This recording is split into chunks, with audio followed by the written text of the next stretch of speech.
வணக்கம் ஃப்ரெண்ட்ஸ். நீங்கள் பேசிக் எலக்ட்ரானிக்ஸில் நெக்ஸ்ட் நம்ம பார்க்க போகிற காம்பனண்ட்ஸ் பார்த்திங்க அப்படின்னா டயோட். நம்ம வந்து ரெசிஸ்டர் கெப்பாசிட்டி இண்டக்டர் போட்டிருக்கோம். இந்த காம்பனண்ட் வந்து மொபைல் மதர் போர்டில் பெரும்பாலும் இருக்கும். இதுக்கு அடுத்தது நம்ம பார்க்க போகிறது பார்த்திங்கன்னா டயோட். டயோடோட சிம்பிள் பார்த்திங்கன்னா இதுதான். இதில் வந்து 2 பின்னு காம்பனண்ட் இதுக்கு. ஒன்று ஆனோடு ப்ளஸ்ஸு, இன்னொன்று வந்து கேத்தோடு மைனஸ். இது வரைக்கும் நம்ம பார்த்துட்டு இந்த 3 காம்பனண்ட்டும் நம்ம மொபைல் பொறுத்த வரைக்கும் ரெசிஸ்டர் இண்டக்டர் தவிர கெப்பாசிட்டி மட்டும் பொலாரிட்டி இருக்குது. ஆனால் நம்ம மொபைல் மதர் போர்டில் பொலாரிட்டி கிடையாது. அது மட்டும் நீங்கள் செக் பண்ணிக்கணும். மற்ற 2 காம்பனண்ட்டும் பொலாரிட்டி வந்து கிடையாது. ஆனால் நீங்கள் டயோடுங்கிறது பொலாரிட்டி உள்ள காம்பனண்ட், அதாவது ப்ளஸ் மைனஸ் இதுக்கு இருக்குது. நீங்கள் மாற்றி திருப்பி வச்சிங்க அப்படின்னா கண்டிப்பாக சர்க்யூட் ஒர்க் ஆகாது. இல்லை அப்படின்னா உங்களுக்கு காம்பனண்ட் ஈஸியாக வந்து டேமேஜ் ஆகிடும். அதனால் நீங்கள் டயோடு வந்து வைக்கிறீங்க அப்படின்னா கம்பல்சரி நீங்கள் ப்ளஸ் மைனஸ் பார்த்து வைக்கணும். இதில் வந்து எப்படி ஆனோடு கேத்தோடு கண்டுபிடிக்கிறதுங்கிறத நான் நெக்ஸ்ட் வந்து உங்களுக்கு சொல்லித்தரேன்.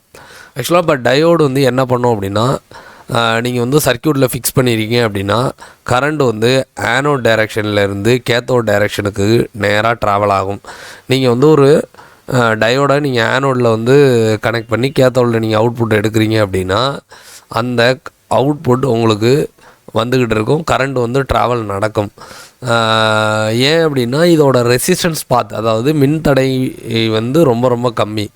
நீங்கள் அதுவே என்ன பண்ணுறீங்க அப்படின்னா, நீங்கள் கேத்தோடுலேருந்து நீங்கள் சப்ளைவை கொடுக்குறீங்க அப்படின்னா உங்களோட கேத்தோடு வந்து அந்த கரண்ட்டை கண்டிப்பாக அலோவ் பண்ணாது. என்ன பண்ணும் அப்படின்னா பிளாக் பண்ணிடும். கேத்தோடு வந்து பிளாக் பண்ணும். ஏன்னா கேத்தோடு சைட்லேருந்து நீங்கள் ஆனோட் சைடு போகணும் அப்படின்னா உங்களோட ரெசிஸ்டன்ஸ் அப்படிங்கிறது உங்களுக்கு ரொம்பவே ஜாஸ்தி. அதனால் ஆனோடு டு கேத்தோடு வந்து ட்ராவல் நடக்கும், கேத்தோடு டு ஆனோடு ட்ராவல் நடக்காது. இது வந்து உங்களுக்கு எப்படிங்கிறத நான் வந்து எக்ஸ்பிளைன் பண்ணுறேன். நெக்ஸ்ட்டு பார்த்தீங்க அப்படின்னா இது வந்து நம்ம பழைய போர்டுகள்லாம் பயன்படுத்தக்கூடிய பின் டைப்பில் உள்ள ஒரு ஜென்னர் டயோட். இதில் வந்து இந்த வளையம் போட்டிருக்குல்ல ரவுண்டு, இது வந்து பார்த்திங்கன்னா நமக்கு கேத்தோட் சைடு, அதாவது மைனஸ் அப்படின்னா அந்த சைடு ஆனோட். நீங்கள் இதை கரெக்டாக பார்த்துக்கணும். ரிமூவ் பண்ணுறீங்க அப்படின்னா இந்த ரவுண்டு வந்து எந்த சைடில் இருக்குதுன்னு பார்த்துட்டு நீங்கள் கரெக்டாக ஃபிக்ஸ் பண்ணணும். இது வந்து நம்ம போர்டுகளில் உள்ள எஸ்எம்டி டயோட்.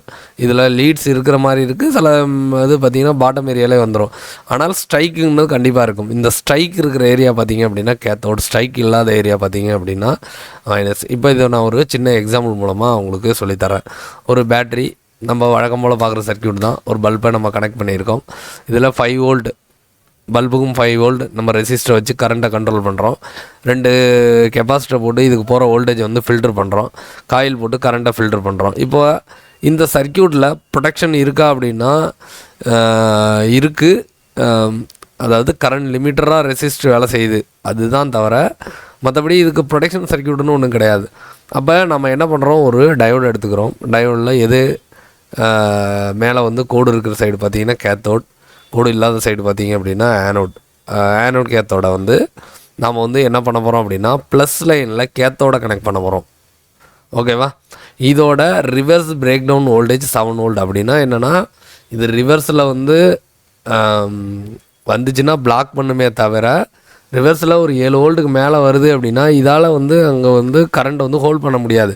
இமீடியட்டாக ஷார்ட் சர்க்யூட் ஆகிடும். அதாவது உள்ளே வந்து அந்த ப்ரொடக்ஷனுக்கு போட்டிருந்தது பார்த்திங்கன்னா அது வந்து பிரேக் ஆகிடும். இதை வச்சு நம்ம ஒரு ப்ரொடக்ஷன் சர்க்யூட்டை மேக் பண்ண போகிறோம். அப்போ இந்த டயோடை என்ன பண்ண போகிறோம் அப்படின்னா சர்க்யூட்டில் இம்ப்ளிமெண்ட் பண்ண போகிறோம். ஏன் நம்ம 7 வோல்ட் எடுத்திருக்கோம் அப்படின்னா இந்த பல்பு பார்த்திங்கன்னா 8 வோல்ட்டில் பிரேக் ஆகிடும். அப்போ இந்த பல்பை நம்ம வந்து டேமேஜ் ஆகாமல் காப்பாற்றணும் அப்படின்னா அதை விட கம்மியான வோல்டேஜில் ஒரு டயோடை நம்ம வந்து சர்க்யூட்டில் ப்ளேஸ் பண்ணுறோம். இப்போ வந்து பார்த்தீங்கன்னா கேத்தோட் சைடு ப்ளஸ்லேயும் ஆனோட் சைடு வந்து மைனஸ்லேயும் இருக்குது. இப்போ நீங்கள் 5 வோல்ட் அனுப்புகிறீங்க அப்படின்னா ரெசிஸ்டர் இண்டக்டர் கடந்து உங்களுக்கு ஃபில்டர் ஆகி இந்த பல்பு வந்து பக்காவாக ஒர்க் ஆகிட்டு இருக்கும். 6 வோல்ட் அனுப்புனாலும் உங்களுக்கு ஒர்க் ஆகும். ஆனால் நீங்கள் 7 வோல்ட் உங்களோட பவர் சப்ளைலேருந்து கொஞ்சம் அப்நார்மல் வோல்டேஜ் உள்ளே நுழையுது அப்படின்னா அது என்ன பண்ணுன்னா அந்த டயோடு பிரேக் டவுன் ஆகிடும். பிரேக் டவுன் ஆகி உங்களோட கரண்ட்டு வந்து பாத்தை வந்து அது மாற்றிடும். அதாவது மொத்த கரண்ட்டையும் தான் வழியாக திருப்பி சோர்ஸுக்கு அனுப்பும் போது என்ன ஆகிடும் அப்படின்னா அந்த பல்புங்கிறது உங்களுக்கு ப்ரொடக்ட் ஆகிடும். இப்படி தான் பார்த்தீங்க அப்படின்னா ப்ரொடக்ஷன் சர்க்யூட்டில் டயோடை யூஸ் பண்ணுவாங்க. டயோடை நம்ம ரிமூவ் பண்ணிட்டால் கூட ஒர்க் ஆகும். ஆனால் ஃப்யூச்சரில் உங்களுக்கு அதிகப்படியான வோல்டேஜ் வந்துச்சு அப்படின்னா காப்பாற்றுறதுக்கு அந்த இடத்துல வந்து டயோடு வந்து இருக்காது. இப்போ நம்ம போட்டது வந்து எக்ஸாம்பிளுக்கு டயோடோட ஒரு ப்ராப்பர்ட்டி தான். இது இல்லாமல் நிறைய ஒர்க் ஆகுது, நம்ம நெக்ஸ்ட் வர்றதில் பார்க்கலாம். இது வந்து டயோடுக்கு எக்ஸாம்பிள். டயோடு மட்டும் ஒன்று நான் வச்சுங்க, ஃபார்வேர்ட் டு ரிவர்ஸ் நமக்கு வந்து கனெக்ஷன் நடக்கும், ரிவர்ஸ் டு ஃபார்வேர்டுன்னு வந்து நடக்காது.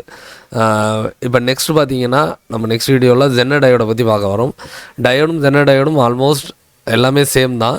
நம்ம எப்பொழுதுமே ஒரு காம்பவுண்ட் பார்த்துட்டு மெஷர்மெண்ட் பார்ப்போம். ஆனால் டயோடும் ஜென்னர் டயோடுக்கும் காமன் மெஷர்மெண்ட்டு தான். அதனால் என்னென்னா நம்ம ஜென்னர் டயோடை பார்த்துட்டு நெக்ஸ்ட் வந்து இதை எப்படி மெஷர் பண்ணுறதுங்கிறதையும் நான் உங்களுக்கு வந்து போடுறேன். இதோட டிஃப்ரென்ஸ் தெரிஞ்சிச்சு அப்படின்னா உங்களுக்கு சர்க்யூட்டில் ஒர்க் பண்ணுறது ரொம்ப ஈஸியாக இருக்கும். நம்ம பேசிக் எலக்ட்ரானிக்ஸ்லாம் தொடர்ந்து வீடியோஸ் போட்டுட்ருக்கோம். வீடியோஸை மிஸ் பண்ணாமல் இருக்க சேனலில் வந்து மறக்காமல் சப்ஸ்கிரைப் பண்ணுங்கள். நீங்கள் கொடுக்குற ஒரு லைக்கும் கமெண்ட்டும் தான் பார்த்தீங்க அப்படின்னா எங்களுக்கு இந்த மாதிரி வீடியோஸ் போடுறதுக்கு வந்து ரொம்ப யூஸ்ஃபுல்லாக இருக்கும். இந்த மாதிரி பேசிக் எலக்ட்ரானிக்ஸ் வீடியோ போடுறதுக்கான நோக்கம் என்ன அப்படின்னா, நீங்கள் ஒரு இன்ஸ்டியூட் படிக்க போகிறீங்க அப்படின்னா இதை தெரிஞ்சுக்கிட்டு போங்க. அப்படிங்கும்போது உங்களுக்கு அங்கே நேரம் வந்து கொஞ்சம் மிச்சமாகும். அந்த நேரத்தில் நீங்கள் ஃபால் ஃபைண்டிங் அந்த மாதிரி விஷயங்களை நீங்கள் கற்றுக்கலாம். அதுக்காக தான் இந்த வீடியோஸை வந்து நம்ம வந்து போஸ்ட் பண்ணுறது. அதனால் வீடியோஸை வந்து மறக்காமல் ஸ்கிப் பண்ணாமல் பாருங்கள். Thanks friends.